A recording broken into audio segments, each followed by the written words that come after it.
جس شخص کی بھی موت ہو، ہر شخص کے موت کے وقت اس کو شدت اور پریشانی ہوتی ہے، اس کو تکلیف ہوتی ہے۔ حضرت عائشہ رضی اللہ عنہا بیان کرتی ہیں، مات النبی صلی اللہ علیہ وسلم بین حاقنتی وذاقنتی فلا اکرہ شدت الموت لأحد ابدا بعد النبی صلی اللہ علیہ وسلم۔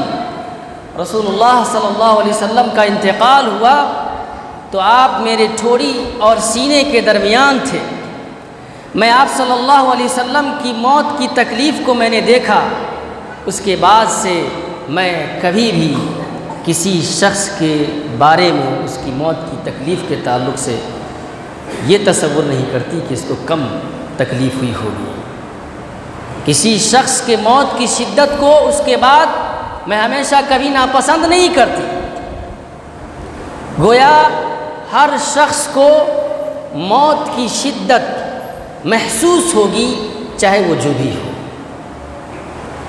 اور ایمان والے آدمی جن کی موت ہوتی ہے تو اس کے پیشانی پر پسینہ آ جاتا ہے۔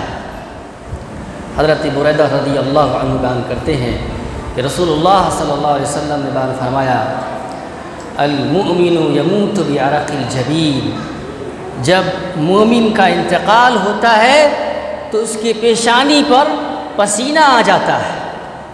اور میرے بھائیوں، یہ بھی اچھی موت ہے کہ آدمی کی موت اگر جمعہ کے دن آ گئی تو یہ بھی خوش نصیبی ہے۔ اگر کسی مسلمان کی موت جمعہ کے دن ہو گئی تو یہ بھی خوش قسمتی ہے، کیونکہ رسول اللہ صلی اللہ علیہ وسلم نے بیان فرمایا، حضرت عبداللہ بن عمرو رضی اللہ عنہ بیان کرتے ہیں کہ آپ صلی اللہ علیہ وسلم نے بیان فرمایا، ما من مسلم یموت یوم الجمعۃ و لیلۃ الجمعۃ الا وقاہ اللہ فتنۃ القبر، جس شخص کی موت جمعہ کے دن میں یا جمعہ کی رات میں آئے تو اللہ رب العالمین اسے قبر کے عذاب سے بچا لیتا ہے، قبر میں بھی عذاب ملتا ہے۔ اور اس پر اہل سنت والجماعت کا یہ پختہ عقیدہ ہے کہ قبر میں بھی عذاب ملتا ہے، اس کے بہت سارے دلائل ہیں۔ تو اللہ رب العالمین اس شخص کو قبر کے عذاب سے محفوظ رکھ لیتا ہے۔ میرے بھائیوں، موت کے تعلق سے ایک یہ بھی جانکاری والی چیز ہے کہ اگر کسی شخص کا انتقال ہو گیا تو فوراً اس شخص کی طرف سے قرض ادا کر دیا جائے۔ ایسے تو ہمیشہ ہمیں قرض سے بچنی چاہیے، قرض سے محفوظ رہنی چاہیے، زیادہ کمانے کی کوشش حلال طریقے سے کرنی چاہیے، اور سود سے، قرض سے ہمیں بچنی چاہیے۔ اور کیسے بچ سکتے ہیں؟ فضول خرچی کرنے سے بچیں گے تو ہم قرض سے بھی محفوظ رہیں گے۔ میرے بھائیوں، آپ صلی اللہ علیہ وسلم نے بیان فرمایا کہ نفس المؤمن معلقۃ بدینہ حتی یقضی عنہ، مومن کی روح لٹکی ہوئی ہوتی ہے یہاں تک کہ اس کا قرض ادا کر دیا جائے، یعنی جنت تک نہیں جاتی، یعنی اس روح کو سکون نصیب نہیں ہوتی جب تک کہ اس کی طرف سے قرض ادا نہ کر دیا جائے۔ لہٰذا جس شخص کا بھی انتقال ہوا ہو، اسی کے مال میں سے، اسی کے جائیداد میں سے پہلے قرض ادا کیجیے، اس کے بعد ہی مال کی تقسیم ہوگی۔ میت نے اپنی طرف سے جو مال چھوڑا ہے تو اس کے مرنے کے بعد اسی کے مال میں سے سب سے پہلا کام یہ ہونا چاہیے کہ اس کا قرض ادا کر دیا جائے اور اس میں تاخیر نہ کی جائے۔ میرے بھائیوں، اگر کوئی شخص مر رہا ہو تو انتقال ہونے کے وقت طریقہ یہ ہے کہ آپ صلی اللہ علیہ وسلم نے یہ سکھایا۔ حضرت ابو سعید خدری رضی اللہ عنہ اور حضرت ابو ہریرہ رضی اللہ عنہما یہ دونوں بیان کرتے ہیں کہ رسول اللہ صلی اللہ علیہ وسلم نے بیان فرمایا، لقنوا موتاکم لا الہ الا اللہ، اپنے مردے کو، جو شخص مر رہا ہو، اس کو لا الہ الا اللہ کی تلقین کرو۔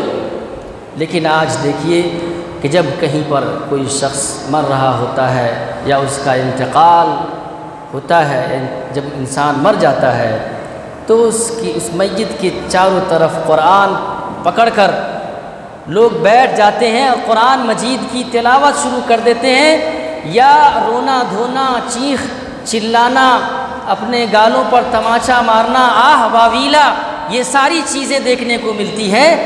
لیکن رسول اللہ صلی اللہ علیہ وسلم نے جو بیان فرمایا کہ جب کسی شخص کی روح نکلنے والی ہو، جب یقین ہو رہا ہو کہ یہ شخص چلا جائے گا اس دنیا سے، تو لقینوا موتاکم لا الہ الا اللہ، اپنے مردے کو لا الہ الا اللہ کی تلقین کرو۔ جو شخص مر رہا ہو اس کو لا الہ الا اللہ، وہاں پر کوئی ایک آدمی کھڑا ہو اور دھیرے دھیرے آہستہ سے اچھے طریقے سے اس کے سامنے لا الہ الا اللہ پڑھے، تاکہ وہ بھی پڑھ لے۔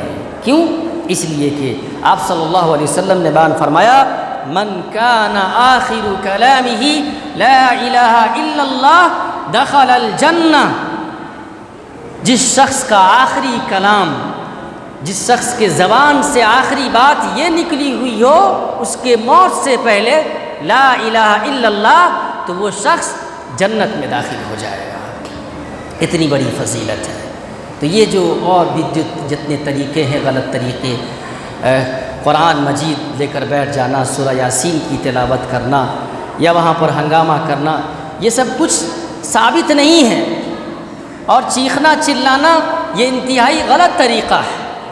رسول اللہ صلی اللہ علیہ وسلم نے بیان فرمایا لیس منا من لطم الخدود وشق الجیوب ودعا بدعوى الجاہلیت، وہ شخص ہم میں سے نہیں، وہ شخص میرا امتی کہلانے کے لائق ہی نہیں ہے جو اپنے گریبانوں کو چاک کرے، اپنے کپڑے کو پھاڑے، اپنے رخساروں پر تماچے مارے۔ آپ صلی اللہ علیہ وسلم نے بھی بیان فرمایا کہ جب کوئی شخص مر جائے تو اس کی آنکھ کو بند کر دیا کرو، کیونکہ آنکھ روح کا پیچھا کرتی ہے۔ آنکھ کو بند کر دیا کرو کیونکہ آنکھ روح کا پیچھا کرتی ہے، اور وہاں پر اچھی بات ہی کہا کرو، کیونکہ جو کچھ بھی تم بولتے ہو اس وقت وہاں پر فرشتے آمین کہتے ہیں۔ تو غلط باتیں زبان سے اس وقت نہیں نکلنی چاہیے۔